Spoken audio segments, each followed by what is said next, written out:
The work that I've been doing now, and this conference is a good example, after working in this area for 25 years, my doctoral dissertation was actually a holistic health program for schizophrenic patients done at a state hospital where I worked with patients for a period of 12 weeks.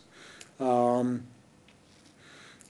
these lines, I had weekly groups that we called Growth Through Schizophrenia, where they would have permission, in fact be encouraged to talk about their experiences, and we would find parallels, or I would bring in things like the Native American Vision Quest, where people fast and also don't drink even water for 4 days. And that certainly brings about these kinds of experiences. Shamanic initiatory crises, which is a process by which shamans go through a period of breakdown, usually a mental breakdown, and then heal themselves, and then they become wounded healers, as they're called. And I would share these kinds of experiences and get the patients to talk about how their experiences were similar. But we also did things like daily jogging, exercise, art therapy, yoga. And what I'm finding is that work now is of much more general interest. At the time when I finished my doctorate, I got a position at UCLA at a major research center for schizophrenia.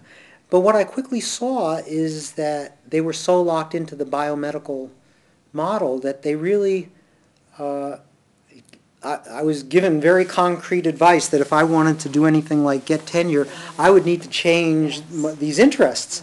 So that's one of the things that actually pulled me into the transpersonal area. At the time that I did my doctoral dissertation in the late 70s, I was not involved, not really even aware of transpersonal psychology. And it's only later, as my interests started to get more defined and I began to see how alien they were to the mainstream, that I began to see that there was this other branch of psychology that took these experiences very seriously. Now, interests in spirituality and mental health in general, that interest has expanded, and there's many conferences all over the world occurring, which is very exciting. This one in Scotland is a great example of that. But there are annual conferences in England, and I know of a couple of other that are being cooked up in other places too.